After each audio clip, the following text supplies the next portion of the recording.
24 बच्चर के झारखंड राज्य, आज 24 बच्चर के झारखंड राज्य, आज अगर झारखंड राज्य निर्माण के बात करेला तो सबसे ज्यादा अगर शुरुआत के दिन के बात करेला तो यह क्षेत्र जहां गुमला के शिमला लगे, जहां खूंटी रांची के सीमा लगे, जयपाल सिंह मुंडा रहे, बाबा कार्तिक उरांव रहे, हौरो साहब रहे, झारखंड अलग आंदोलन के लड़ाई आरंभ भला। फिर 1950 के बाद 1960 शतक के दौर आए, जब विनोद बिहारी महतो, दिसम गुरु शिबू सोरेन, कॉमरेड एके राय, शहीद निर्मल महतो, यानी इस राज के बनावे में, इस राज के अलग करे में असंख्य वीर अपन बलिदान दलतीन, असंख्य वीर अपन घर परिवार के त्याग करलतीन। यानी एक दुख के बाद, एक लंबा संघर्ष के बाद झारखंड राज्य अलग करल गए। लेकिन आज 24 साल के बाद भी, चाहे कोई पान के गुमटी में बैठ जा, या कोई चाय के दुकान में बैठ जा, या फुटबॉल के मैदान में खेले वाला लड़कन से बैठ जा और पूछल जाए कि अलग झारखंड राज्य करे के मकसद पूरा भेले कि ना भेले, एक ही आवाज आता है कि आज भी अलग झारखंड करने का जो उद्देश्य था वो उद्देश्य आज भी अधूरा है। आज भी वो उद्देश्य अधूरा है। झारखंड राज्य अलग इसलिए किया गया था क्योंकि झारखंड राज्य यानी आदिवासी, झारखंड यानी आदिवासियत आवरण में ढला हुआ राज्य, झारखंड राज्य यानी पद्म श्री रामदयाल मुंडा का एक कथन जो झारखंड राज्य को परिभाषित करता है कि जहां जहां तक मांदर की थाप जाती है वहां तक झारखंड है। झारखंड राज्य यानी जल जमीन जंगल, झारखंड राज्य यानी खेत खलिहान, झारखंड राज्य यानी मांदर की धुन, झारखंड राज्य यानी एक आदिवासियत संस्कृति। लेकिन आज इस राज्य में सबसे पहले यदि किसी चीज में हमला भला तो आदिवासी संस्कृति में हमला भला। आदिवासी संस्कृति यानी भाषा परंपरा, आदिवासी संस्कृति यानी रहन सहन, आदिवासी संस्कृति यानी जल जमीन जंगल। आज अगर सबसे पहले कहीं अटक भला है तो आदिवासी संस्कृति में अटक भला है। आज जानकारी हवे के चाहिए यह रांची जिला में स्पेशल SAR कोर्ट बनवल गया है, जकर में जमीन संबंधित विवाद के और समस्या के समाधान करे के हल, लेकिन वो कोर्ट के बंद कर दिल गए। कहे न सरकार भी फेल भय गए। आज जिस धड़ल्ले से झारखंड राज्य में आदिवासी की संख्या कम भय रहा है, ये बहुत बड़ा चिंता और गंभीर सवाल है। आज इसी झारखंड राज्य में आसुरी जनजाति के रहन सहन हलाय, आसुरी जनजाति के एक जीवन काल हलाय आज बहुत कम बचले है या न के बराबर रह गया है। इसी राज्य में बिरोहरी जनजाति, इसी राज्य में असुरी जनजाति, इसी राज्य में बिरजिया पहाड़िया जनजाति, लेकिन आज अपने अपन अस्तित्व के अंतिम दिन गिन रहा है। इसलिए आज सबसे पहले यदि हमने सरकार में आवही तो एक बात तय करवाए कि ना हम लोग केवल सरना धर्म कोड का समर्थन करते हैं, बल्कि यदि सत्ता में आते हैं तो उस कोड के लिए संघर्ष ही नहीं, उस मांग को पूरा करने के लिए हम लोग हमेशा जवाबदेही रखेंगे। आज यदि हम लोग सत्ता में आते हैं तो पेशा कानून जो आदिवासियत संस्कृति को, जो ग्राम स्वशासन व्यवस्था को, जो ग्राम व्यवस्था को, ग्राम सभा की व्यवस्था को मजबूत करेगा, उन पेशा कानूनों को प्रभावी रूप से राज्य में कैसे संचालित किया जाएगा, हम लोग उसके पक्षधर रहेंगे।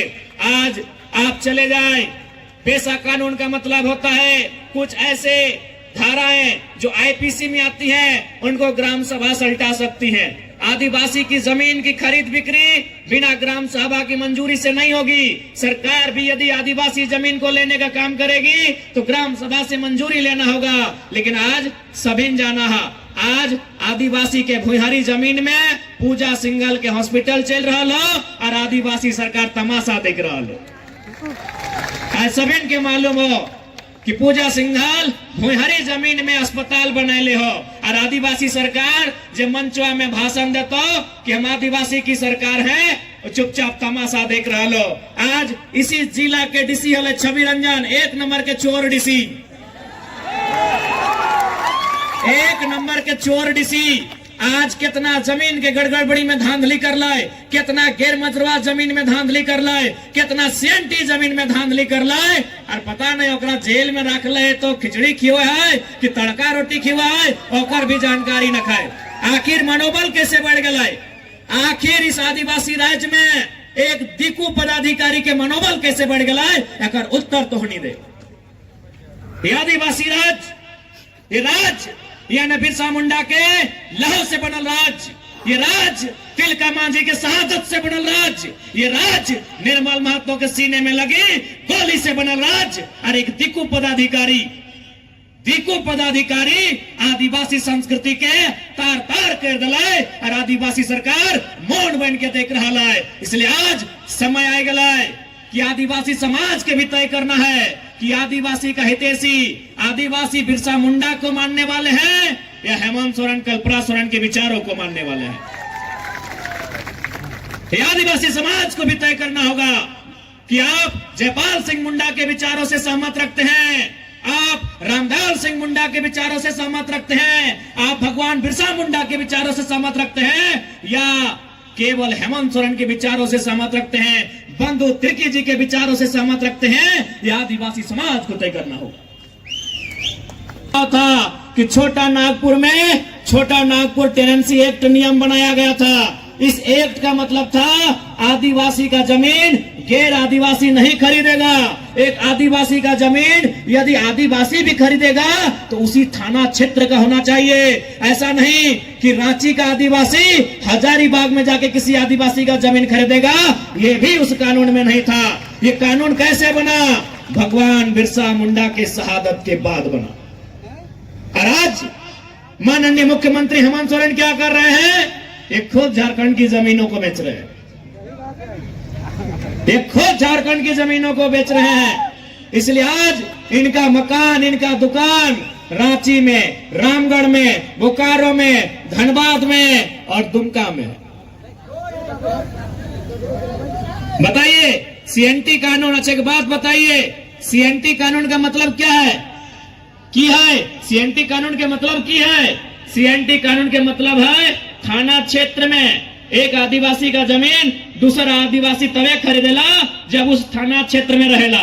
लेकिन मुख्यमंत्री कौन थाना क्षेत्र के है? बरलंगा थाना क्षेत्र के है। और जमीन कहाँ किने है?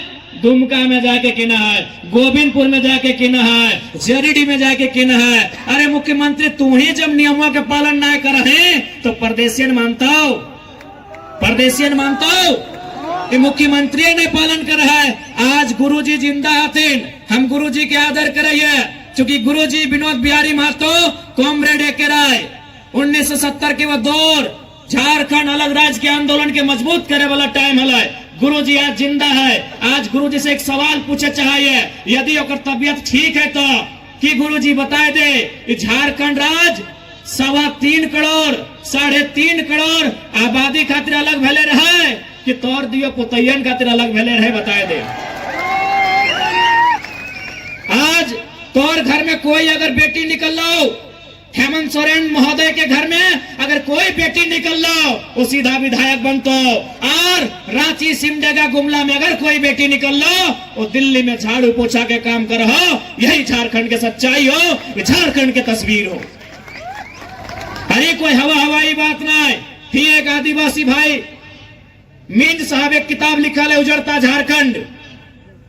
मींज साहब आदिवासी भाई लगे एक किताब लिख ले, उस किताब के नाम लगे उजड़ता झारखंड। उस किताब में इस बात का जिक्र है कि 75,000 आदिवासी और झारखंड की महिलाएं दिल्ली में, बंबई में दाई का, किसी के घर में झाड़ू बर्तन साफ करने का नौकरी करती है। यानी झारखंड की बहू बेटी प्रदेश जाती है झाड़ू पोछा करने के लिए, और हेमंत सोरेन जी के घर में अगर बेटी आती है, बहू आती है तो विधायक बनती है।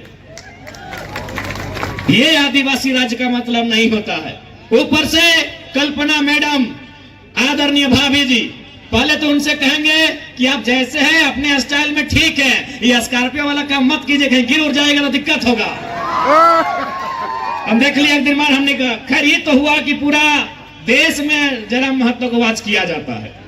देख रहे देश का, एक दिन अरविंद केजरीवाल को देख रहे इस बार के वो छत में, बोले बाप तो दिल्ली के मुख्यमंत्री तो की कर लगने टागो। तो पहले तो हम भाभी जी से कहेंगे ठीक है, यदि आपको भी लगता है कि थोड़ा सा टाइगर के अंदाज में स्कॉर्पियो के छत में ना आइए, लेकिन बोर्नेट तक ही रहिएगा, हुड में मत आइएगा, तो गिर गार जाइएगा तो थोड़ा ठीक नहीं होगा। आज आपको बताना चाहेंगे गांडे का जो उपचुनाव हुआ, उस गांडे के उपचुनाव में केवल उनको विधायक बनाने के लिए 10 करोड़ खर्चा हुआ। अगर उस 10 करोड़ को सिलाई कढ़ाई के साधन के लिए, उस 10 करोड़ को अगरबत्ती मोमबत्ती धूप बत्ती बनाने में, उस 10 करोड़ को महिलाओं के लिए छोटे छोटे रोजगार के साधन सृजन करने में यदि खर्च किया जाता तो 10 करोड़ खर्चा करके कम से कम हमको लगता है 50,000 बहनों को रोजगार मिल जाता। मिलता कि नहीं दीदी लोग?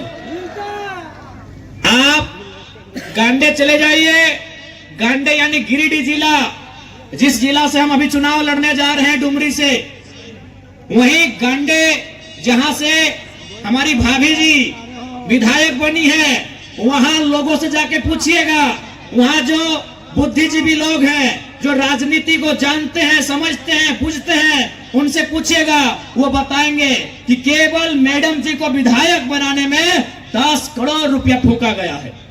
उस 10 करोड़ को यदि छोटे छोटे उद्योग में, लघु उद्योग, कुटीर उद्योग, छोटा छोटा व्यवसाय जिससे महिलाओं को जोड़ा जा सके, सिलाई कढ़ाई का, बुनाई का सामान उपलब्ध कराना, तो हमें लगता है उस 10 करोड़ का खर्चा करके 50,000 तो गांव की महिलाओं को 1-2 साल की प्लानिंग में जरूर छोटा मोटा रोजगार दिया जा सकता है। लेकिन इनका विजन स्पष्ट है, इनका मिशन स्पष्ट है कि हमें केवल अपना परिवार देखना है।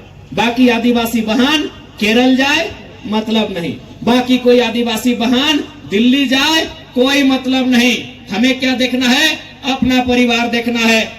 बसंत सोरेन मंत्री बने, अभी विधायक में है। हेमंत सोरेन माननीय मुख्यमंत्री हैं। सीता सोरेन उनकी भाभी विधायक है। कल्पना सोरेन उनकी अर्धांगिनी विधायक है। हमको लगता है उनके घर में 25 साल के और बच्चे नहीं हैं, क्योंकि विधायक बनने के लिए 25 साल चाहिए। हमें लगता है हेमंत सोरेन जी के परिवार में जो उनके 3 भाई हैं, 3 भाई है ना, उनके परिवार मैंने अभी स्वर्गीय दुर्गा बाबू नहीं रहे, उनको नमन वंदन करते हैं, यानी उनका जो फैमिली है उनमें और 25 साल का लड़का या लड़की नहीं है, नहीं तो वो भी विधायक रहता। ये हमारे राज्य की तस्वीर है। और हमको लगता है इस बार में शायद जो उनकी भाभी हैं, यानी उनकी जो भतीजियां हैं, उनका उम्र 25 होने वाला है, वो जमा से न कहां से ताल ठोकने वाली है। यही झारखंड की तस्वीर है। इसलिए अगर झारखंड को बदलना है तो आपको विजन वाले लीडर को लेके आना होगा। आपको जिनकी सोच बहुत दूर तक जाती है, ऐसे लीडर को लेके आना होगा। यदि आप झारखंड को सच में बदलना चाहते हैं तो आज आपको आपके मत को समझना होगा, आपको आपके वोट को समझना होगा। नहीं तो यूं ही हम लोग चले जाएंगे केवल आदिवासी के नाम पे, केवल भावनाओं के नाम पे ये लोग हमारे वोट को लेने का काम करेंगे और केवल अपने परिवार का जेब भरने का काम करेंगे। इसलिए आज आप सभी से आग्रह होगी, नो डाउट ये उलगुलान की धरती है और उलगुलान से हम लोग कभी पीछे नहीं हटते हैं। बाकायदा मैंने एक सम्मानित न्यूज चैनल में कॉन्क्लेव में साफ कहा कि हम लोग एग्रेशन से राजनीति को चलाएंगे, यानी एग्रेशन से, उलगुलान से हमें कभी पीछे नहीं हटेंगे। लेकिन हम फिलहाल 2024 का चुनाव सामने है, इसीलिए कहना चाहेंगे कि ना